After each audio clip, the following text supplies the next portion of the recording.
मनुस्मृति बड़ी है कि संविधान बड़ा है? संविधान तो बड़ा है, मनुस्मृति बड़ी है हमारे लिए। हाँ, आपकी मनुस्मृति बड़ी है? हाँ बिल्कुल बड़ी है। तो रुको जरा, सब्र करो। सबसे बढ़कर अरे संविधान से बढ़कर कुछ नहीं है, लेकिन एक बात है बस भारत ने कभी देखा नहीं था, कभी महसूस नहीं किया था वो भाव। इससे पहले भारत को क्या देखते थे? सपेरों का देश। विदेशों में जाओ तो ऐसे ऐसे देखते थे ऊपर से नीचे तक, अगर कह देते थे कि भारतीय हैं। उनकी निगाह में भारत एक गरीब, पिछड़ा हुआ, अनडेवलप्ड देश था। पर 2014 के बाद यदि विदेश में कहीं पे भी जाते हैं और भारत शब्द बोल दें तो वो खड़ा होके नमस्कार कर दे। देश तरक्की कर रहा है भाई। आज इंडिया सुपर पावर बन रहा है। मोदी जी ने सब संभाल लिया है। तरक्की अच्छी बात है, पर तू जानता है आज इंडिया पर कुल कितना कर्ज है? कर्ज? अरे भाई, इतना बड़ा देश है, थोड़ा बहुत कर्ज तो चलता ही है। थोड़ा बहुत? कुल मिलाकर लगभग 300 लाख करोड़ है। डिवाइड करो तो हर इंसान पर औसतन 2 लाख रुपया कर्ज बैठता है। अरे, कर्ज तो हर देश लेता है। अमेरिका, जापान सबके ऊपर है। इसमें बुरा क्या है? बिल्कुल सही, सब देश लेते हैं। फर्क ये है कि वहां कर्ज लेने के साथ ग्रोथ भी ज्यादा है। जापान का पर कैपिटा इनकम करीब 25 लाख रुपए है, जबकि हमारा करीब 2 लाख रुपए। तो सोच, 2 लाख का कर्ज 2,50,000 कमाने वाले पे भारी पड़ेगा या 25 लाख कमाने वाले पे? हाँ, ये तो सही है, लेकिन कांग्रेस ने तो और ज्यादा कर्ज चढ़ाया था। गलत। 2014 तक कुल कर्ज 60 लाख करोड़ था। अब 10 साल में 300 लाख करोड़, यानी कांग्रेस के 10 साल में 2.5 गुना बढ़ा और पिछले 10 साल में 5 गुना। अरे, ये तो उल्टा निकला। लेकिन भाई, कर्ज डेवलपमेंट के लिए है। हाईवे, एयरपोर्ट, मेट्रो, ये सब बन रहा है। डेवलपमेंट होना चाहिए, लेकिन डेवलपमेंट का असली पैमाना क्या है? गरीब की हालत सुधरी? नहीं। रोजगार बढ़ा? बिल्कुल भी नहीं। क्या हेल्थ और एजुकेशन बेहतर हुई? नहीं। अगर सिर्फ सड़कें और बिल्डिंग्स से विकास नापा जाए तो फिर गरीब की जेब खाली क्यों है? बेरोजगारी रिकॉर्ड लेवल पर क्यों है? पर मोदी जी बड़े विजनरी हैं, वो जरूर रिपे कर देंगे। भाई, रीपेमेंट सरकार नहीं करती। सरकार सिर्फ अगले कर्ज से पुराने कर्ज को चुकाती है। असल में रिपेमेंट जनता करती है, टैक्स बढ़ाकर, महंगाई से या सब्सिडीज काटकर। सरकार जनता से लेती है। मतलब ये बोझ जनता पे ही आता है? बिल्कुल। अच्छा, विदेशी निवेश तो आ रहा है, इससे सब ठीक हो जाएगा। फॉरेन इन्वेस्टमेंट जरूरी है, पर यह लोन रिपे करने के लिए नहीं आता। फॉरेन कंपनीज प्रॉफिट कमा कर ले जाती हैं। अगर हमारा कर्ज 2 लाख करोड़ है और इन्वेस्टमेंट 50,000 करोड़ आया तो बैलेंस तो अभी भी माइनस में है। तो फिर असली फायदा किसे है? जिनके पास पावर और रिसोर्सेज हैं। आम आदमी तो सिर्फ महंगाई झेल रहा है।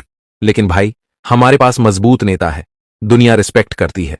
रिस्पेक्ट से पेट नहीं भरता। अगर हर आम आदमी पर 2 लाख का कर्ज है तो रिस्पेक्ट से वो लोन रिपे नहीं होगा। हाँ, देख भाई, मैं बस इतना कह रहा हूं कि आंकड़े कभी झूठ नहीं बोलते।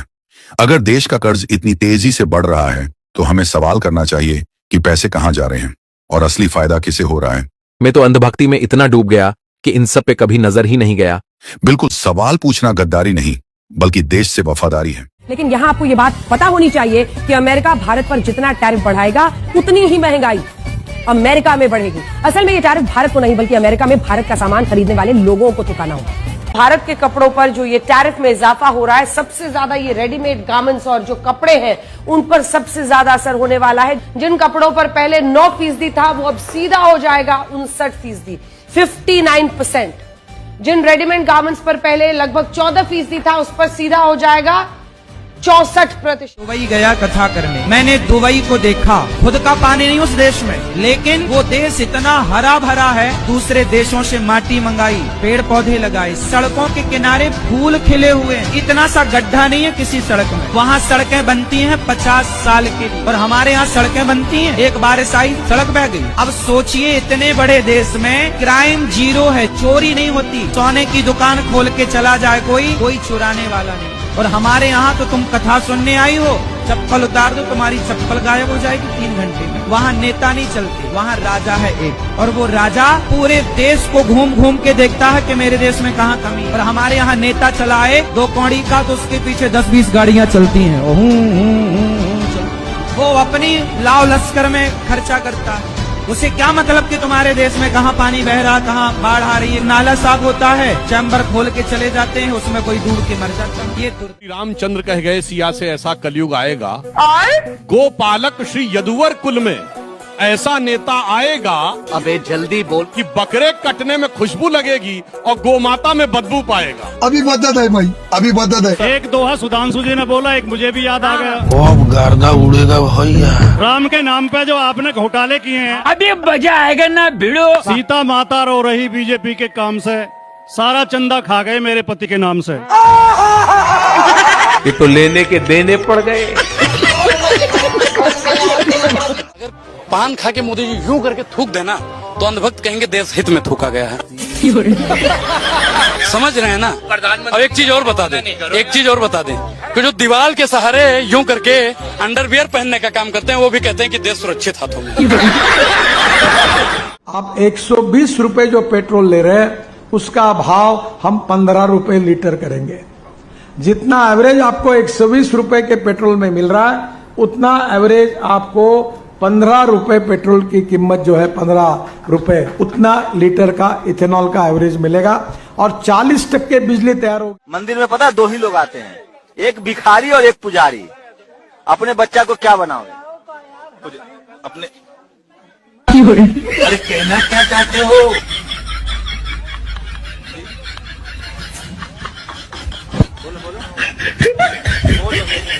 देश के प्रधानमंत्री का स्तर तो इतना गिर गया है कि शौचालय के बाहर इनकी तस्वीर लगी है, लेकिन किसी भी यूनिवर्सिटी और कॉलेज के बाहर इनकी तस्वीर नहीं लगी। ये बड़ी अच्छी बात कही है। हिंदू हूँ, मोदी का भक्त नहीं हूँ। ब्राह्मण हूँ, मोदी का भक्त नहीं हूँ। गजब बेइज्जती है। एक शायरी कहना चाहता हूँ। मुगलों ने लूटा तो ताजमहल बना दिया, मुगलों ने लूटा तो ताजमहल बना दिया, अंग्रेजों ने लूटा तो रेलवे बिछा दिया, मोदी ने लूटा तो शौचालय बना दिया, और पूरी भाजपा ने लूटा तो हमें भिखारी बना दिया। बात तो सही है। Independence day. Same to you. Bharat की राष्ट्रीय किताब कौन सी है? राष्ट्रीय किताब भारतीय संविधान है अपना। बहुत बढ़िया। हमारे भारत के सबसे बड़े राजा कौन थे? अशोक, सम्राट अशोक। Okay, one more. हमारे भारत का राष्ट्रीय चिन्ह? सत्यमेव जयते वाला जो रहता है, लॉयन वाला। वाह, चलो और एक आखिरी क्वेश्चन पूछते हैं। हमारे भारत की पहचान विदेशों में किसके नाम से होती है? Baba Saheb Ambedkar knowledge of God बोलते हैं उनको जो। जी वो तो बराबर है। और उनसे भी भारत की पहचान बाबा साहेब से ही होती है। हाँ, होती है ना, इसलिए 150 से ज्यादा राष्ट्र उनकी जयंती मनाते हैं। हाँ। लेकिन उनसे भी अगर किसी से ज्यादा होती है तो वो है तथागत गौतम बुद्ध। अच्छा। बहुत अच्छे 4 में से 3 क्वेश्चन का आंसर दिए, बाकी लड़कियों ने तो उतना भी नहीं दिया। यानी कि शादी का खर्चा मोदी जी ने दिया था। तो सीएजी की एक रिपोर्ट आई जिसमें पता चला कि बीएसएनएल, जो कि हमारी इकलौती सरकारी टेलीकॉम कंपनी है, उसने 10 साल तक जियो को अपने टावर्स यूज करने दिए, लेकिन उसका बिल बनाना ही भूल गए, जिससे सरकार को 1756.76 करोड़ का लॉस हो गया। इतना बड़ा लॉस सिर्फ इसलिए क्योंकि वो 10 साल तक बिल बनाना भूल गए। इस अग्रीमेंट के अकॉर्डिंग अगर पेमेंट नहीं होती तो उसके कई लीगल ऑप्शंस अवेलेबल थे। सिर्फ ये नहीं, शॉर्ट बिलिंग की वजह से 29 करोड़ का और लॉस किया, और लाइसेंस फीस डिडक्ट ही नहीं की, इसकी वजह से 38.36 करोड़ का और लॉस हुआ। और पेनल्टी और इंटरेस्ट की तो आप बात ही छोड़ दो। ये वही बीएसएनएल है जिसने अपने सारे कस्टमर्स का डेटा लीक करवा दिया था। और इन्हें लॉस क्यों हो रहा है, इस बात को समझने के लिए एक कंसल्टिंग फर्म को 132 करोड़ रुपए दे दिए थे, जो बात एक स्कूल जाने वाला बच्चा भी इन्हें फ्री में बता देता। ऐसे सवाल हमारी मीडिया पूछे ना पूछे,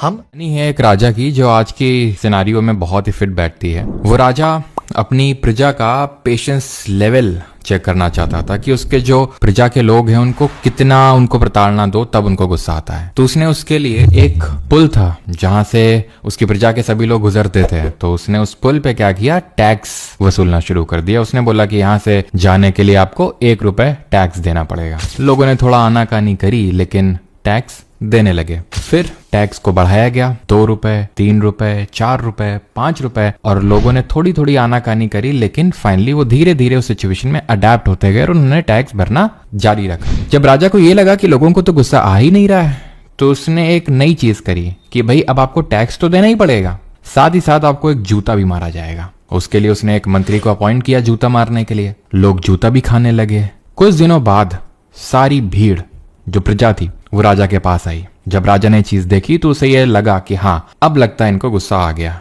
ये है इनका मैक्सिमम पॉइंट जहां तक ये किसी प्रताड़ना को सह सकते हैं। तो जब प्रजा आई और प्रजा से राजा ने पूछा कि बताइए क्या दिक्कत है, तो प्रजा ने ये बोला कि हुजूर, जो हमें जूता मारने वाला अपने मंत्री अपॉइंट कर रखा है, क्या वो एक की जगह दो नहीं हो सकते हैं? उससे थोड़ा जल्दी हो जाएगा काम और हमारा भी समय बर्बाद नहीं होगा। तो शायद आज हमारे साथ भी यही दिक्कत है कि हम हर चीज सहते चले जा रहे हैं और जब सवाल पूछने की बारी आती है तो हम सवाल भी